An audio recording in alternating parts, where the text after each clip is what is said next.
दोस्तों कैसे हो आप लोग। उम्मीद करते हैं सब लोग बढ़िया होंगे और सभी की बोर्ड परीक्षा की तैयारियां अच्छे से चल रही होंगी। तो दोस्तों स्वागत है आपका फिर से इस नई वीडियो में। तो आज की वीडियो में आप लोग स्क्रीन पर देख के जानेंगे होगा कि हम लोग चैप्टर 7 से लेके और चैप्टर 11-12 तक जो इंपॉर्टेंट क्वेश्चन है उन सभी के बारे में बात करने वाले हैं।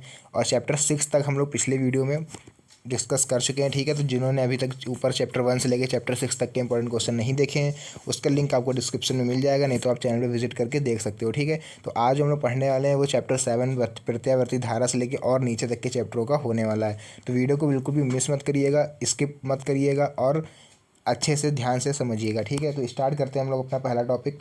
यहाँ पर आप लोगों को चैप्टर का नाम तो दिख ही गया होगा। यहाँ पर प्रत्यावर्ती धारा मतलब अल्टरनेटिंग करंट AC। तो इसका जो पहला क्वेश्चन यहाँ पर आप लोग को दिख रहा है, तो इसका क्या है कि प्रत्यावर्ती धारा के वर्ग माध्य मूल मान, ठीक, वर्ग माध्य मूल मान मतलब IRMS तथा धारा के शिखर मान I0 में क्या संबंध है। तो सबसे पहले तो आप लोग ये जान लीजिए कि वर्ग माध्य मूल मान IRMS और I0 होता क्या है। तो IRMS का मतलब होता है रूट मीन स्क्वायर, ठीक है, मतलब वर्ग माध्य मूल, ठीक है। और I0 जहाँ पर आपको दिखेगा वहाँ पर आपको लिखना है शिखर मान हिंदी में इसको। तो इसका जो फॉर्मूला होता है नॉर्मल सा इतना फॉर्मूला आप लोग को लिखना है। यहाँ पर जो IRMS होता है मेरा वो I0 का √2 गुना होता है, ठीक है। तो यहीं पर आप लोग को सिंपल लिख देना है। और I0 किससे रिप्रेजेंट करते हैं इसको, वो यहाँ पर आप लोग को दिखा देना है। जैसे कि यहाँ पर हमने दिखाया हुआ है कि I0 को हम लोग शिखर मान मतलब जो धारा का शिखर मान होता है उससे हम लोग इसको रिप्रेजेंट करते हैं। अगला क्वेश्चन देख लेते हैं हम लोग अपना। अब देखिए अगला क्वेश्चन हमसे क्या कह रहा है कि LCR प्रत्यावर्ती धारा परिपथ में शक्ति गुणांक का मात्रक लिखिए। तो ये जो ऐसे क्वेश्चन आप लोग को दिख रहे हैं ये पेपर में 2 नंबर के आपसे पूछे जा सकते हैं। इसमें होता कुछ नहीं है, केवल आपको ये फॉर्मूला जो यहाँ पर दिख रहा है बॉक्स के अंदर, केवल ये फॉर्मूला आप लोग को लिखना होता है, ठीक है। इतना सा काम होता है, केवल 2 नंबर आपको आसानी से मिल जाएंगे। क्या कह रहा है इसमें देखिए, LCR प्रत्यावर्ती धारा परिपथ में शक्ति गुणांक का सूत्र। तो शक्ति गुणांक मतलब यहाँ पर आपको cos फाई, ठीक है, cos फाई को आपको सूत्र लिखना है। तो यहाँ पर सिंपल आप लोग लिख देंगे R अपॉन में R² plus XL minus XC²। ये क्या होती है, XL माइनस XC, ये होती है प्रतिबाधा, ठीक है। आप लोगों ने अगर अच्छे से पढ़ा होगा तो, या फिर यहाँ पर आप लोग ये अगर नहीं याद होगा आप लोग को तो यहाँ पर आप सिंपल सा ये वाला फॉर्मूला भी लिख सकते हो, ठीक है। तो इन दोनों में से कोई एक लिखना है आपको। अगर ये नहीं याद हो रहा है तो आप लोग ये वाला लिख सकते हो। और इसके नीचे आपको छोटी सी लाइन आपको ये जरूर लिख देनी कि प्रतिबाधा होती है ये, ठीक है। ये जो हमने बताई अभी आप लोग को, ये इतनी, ये क्या होती है मेरी प्रतिबाधा होती है। तो यहाँ पर आपको नॉर्मली से इतना लिख देना है। इसी के साथ आपको 2 नंबर कन्फर्म हो जाएंगे। अगला क्वेश्चन है मेरा, अनुनाद की स्थिति में श्रेणीबद्ध LCR परिपथ की प्रतिबाधा का मान क्या होगा। तो श्रेणीबद्ध जब होगा LCR परिपथ तो क्या होगा, सब श्रेणी क्रम में जुड़ा होगा लाइन से, एक ही लाइन में। तो क्या होगा, सब जो प्रतिबाधा होगी वो प्रतिरोध के इक्वल हो जाएगी। वही यहाँ पर दिखाया गया है, देखिए प्रतिबाधा इक्वल टू प्रतिरोध। प्रतिबाधा जो आपको यहाँ दिख रही है इसको हम लोग रिप्रेजेंट करते हैं Z से, और प्रतिरोध को आप लोग को सबको पता होगा हम लोग R से इसको रिप्रेजेंट करते हैं। अगला क्वेश्चन देख लेते हैं जल्दी से। अगला क्वेश्चन है जो बच्चों हमारा वो है चैप्टर 8 से, ठीक है, चैप्टर नंबर 8। इसका नाम हमारा वैद्युत चुंबकीय तरंगें। आप लोग देख लीजिएगा सबके में इस तरह से लिखा होगा, किसी में 8वां चैप्टर होगा तो किसी में 11वां चैप्टर होगा। अब देखते हैं क्या कह रहा है कि वैद्युत चुंबकीय तरंगों के 2 गुण लिखिए। तो भैया 2 गुण क्या कौन कौन से होते हैं, आपको होते तो बहुत सारे हैं, हमने जो बहुत छोटे से आप लोग के लिए लिखे हैं यहाँ पर, तो यही 2 आप लोग को लिख देना है। एक पॉइंट का आपको 1 नंबर मिल जाएगा। तो पहला क्या लिख देंगे कि ये प्रकाश की चाल से चलते हैं। बहुत ही सरल सरल शब्दों में लिखा है, आप लोग आसानी से याद हो जाएगा, ठीक है, अगर ढंग से आप लोग पढ़ रहे हो, ठीक है। ये प्रकाश की चाल से चलते हैं। वैद्युत चुंबकीय तरंगें क्या होती हैं, प्रकाश की चाल से चलती हैं। और ये अनुप्रस्थ तरंगें हैं, ठीक है। 2 नॉर्मली से केवल 2 हैं, आपको ये अच्छे से याद कर लेने हैं। अगला क्वेश्चन है 1A। अच्छा, इस A को हम लोग क्या बोलते हैं, A0 जो ऊपर छोटा सा बिंदी लगी हुई है हम लोग क्या बोलेंगे उसको, 1 एंगस्ट्रॉम, ठीक है, 1 एंगस्ट्रॉम। तरंग दैर्घ्य वाली X किरण की आवृत्ति कितनी होगी। तो देखिए लैम्डा इक्वल टू यहाँ पर कितना है, तरंग दैर्घ्य को हम लोग किससे रिप्रेजेंट करते हैं, लैम्डा से, ठीक है, तरंग दैर्घ्य। और 1 एंगस्ट्रॉम, एंगस्ट्रॉम को हम लोग मीटर में बदलने के लिए, अगर आपको दिया हुआ है 1 एंगस्ट्रॉम, ठीक है, 1 एंगस्ट्रॉम दिया हुआ तो इसको मीटर में बदलने के लिए हमें करना पड़ेगा 10⁻⁻10 से मल्टीप्लाई। तो वही यहाँ पर देखिए नीचे ये करी गई है यहाँ पर, ठीक है। इसको हमने क्या करा, मीटर में चेंज कर लिया इतना, ठीक है। अब क्या है कि किरण की आवृत्ति कितनी होगी। आवृत्ति मतलब यहाँ पर म्यू आपसे पूछा गया है, म्यू एन जो भी आप बोलते हो, ठीक है, ये पूछा गया है आपसे। इसका फॉर्मूला क्या होता है निकालने का, mu equal to C upon lambda. तो सिंपल सा C की आप लोगों को पता है C मतलब क्या होता है, यहाँ पर ये C यहाँ पर लिखा हुआ है इसका मतलब होता है प्रकाश में निर्वात की चाल, जिसकी वैल्यू होती है 3 × 10⁸ मीटर पर सेकेंड, ठीक है। और लैम्डा आपको यहाँ पर पता ही है कितना दिया हुआ, 10⁻−10। आपको बस यहाँ पे डिवाइड करा देना है और सिंपल सा आंसर ये देखिए आपके सामने आ जाएगा, ठीक है।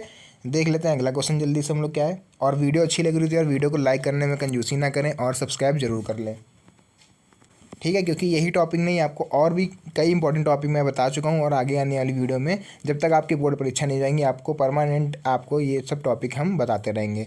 आप लोग जाके चैनल पे विजिट करके और चैनल की वीडियोस आप लोग देख सकते हो। फिजिक्स केमिस्ट्री इंपॉर्टेंट है, ठीक है, उन सबका आपको इंपॉर्टेंट वीडियो मिल जाएगा। मैथ और जितने भी सब्जेक्ट होते हैं आपके, इंग्लिश वगैरह, ठीक है। आर्टिकल अगर आपको देखना हो, एस्से देखना हो या फिर एंटोनियम सिनोनियम्स देखने हो, वो सब सारी वीडियो मेरे चैनल पर आप लोग को मिल जाएंगी, ठीक है। तो भैया देख लेते हैं अपना जल्दी से क्वेश्चन नंबर 25 क्या है। रेडियो तरंगे एक्स किरणों, गामा किरणों एवं सूक्ष्म तरंगों को उनके तरंग दैर्ध्य के घटते क्रम में लिखिए। मतलब आपको क्या यहाँ पर देखना है, देखिए सबसे पहले रेडियो तरंगे, फिर एक्स किरणें, गामा किरणें और सूक्ष्म तरंगों, उनको तरंग दैर्ध्य के घटते हुए क्रम में लिखिए। मतलब आपको सबसे पहले कौन सी तरंग दैर्ध्य लिखनी है, जिसकी तरंग दैर्ध्य सबसे ज़्यादा है वो आपको किरण लिख देनी है। तो भैया यहाँ पर सीधा आप लोग को दिख रहा होगा, देखिए सबसे पहले हमने क्या है, सूक्ष्म तरंग, इसकी तरंग दैर्ध्य सबसे ज़्यादा होती है, ठीक है। लिखना क्या है, हमें घटते हुए क्रम में लिखना है, मतलब अवरोही क्रम में आपको लिखना है, ठीक है, डिसेंडिंग ऑर्डर में। तो क्या है, पहले सूक्ष्म तरंगे, फिर हो जाएगा आपका एक्स किरण, फिर गामा किरण, फिर रेडियो तरंगे। तो ये हो गया इसका घटता हुआ क्रम, ठीक है। बढ़िया लगा आपको, समझ में आया, ठीक है। अब देखते हैं आगे।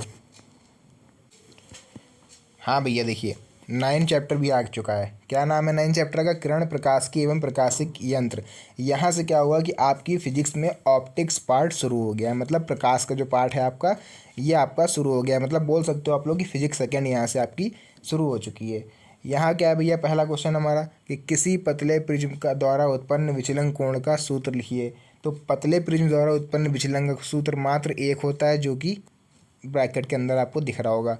इतना ही लिखने के बाद काम खत्म नहीं हो जाएगा आपका, इतने में नंबर नहीं मिल जाएगा, ठीक है। तो इसको हम लोग यहाँ पर रिप्रेजेंट कर देंगे, किसको हम लोग क्या करें, डेल्टा एम को हम लोग रिप्रेजेंट करेंगे विचलन कोण, ए हमारा जो रिप्रेजेंट कर रहा है वो कर रहा है प्रिज्म कोण को, और एन किसको रिप्रेजेंट कर रहा है, हमारा अपवर्तनांक को, ठीक है, ठीक है। अगला क्वेश्चन देख लेते हैं क्या है यहाँ पर।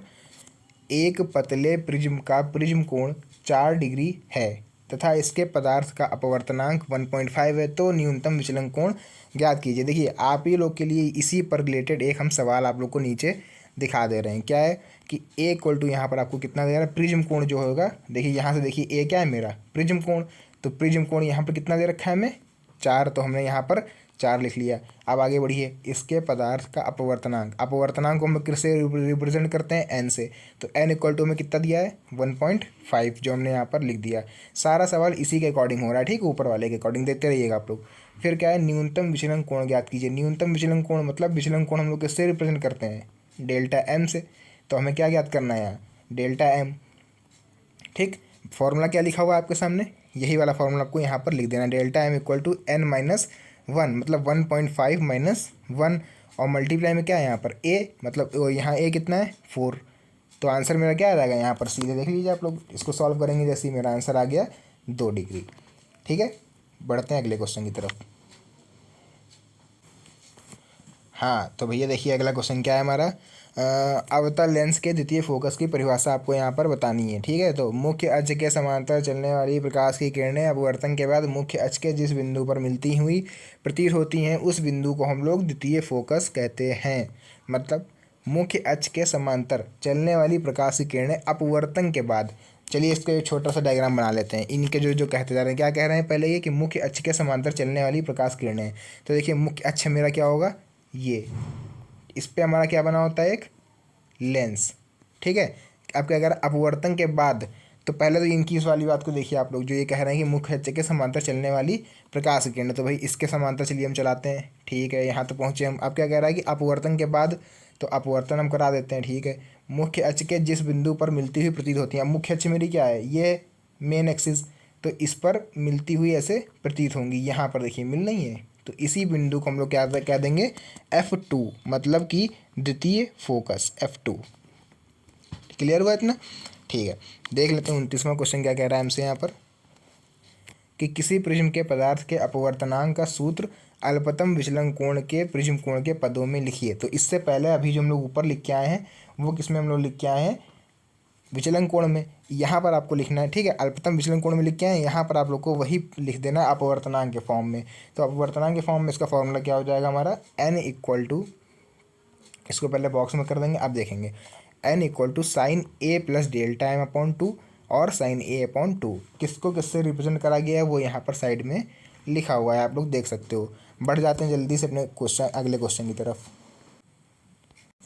भैया ये देख लीजिए, ये क्वेश्चन बहुत ही ज़्यादा इंपॉर्टेंट है। क्या है कि पूर्ण आंतरिक परावर्तन की शर्तें लिखी हैं। आपसे क्वेश्चन इस तरह से पूछेगा कि पूर्ण आंतरिक परावर्तन की निम्नलिखित 2 शर्तें या फिर कोई भी 2 शर्तें आप लोग लिख दीजिए। तो होती तो ऐसे 3 है, लेकिन यहाँ पर 2 पूछी गई हैं, हम लोग 2 ही लिखेंगे।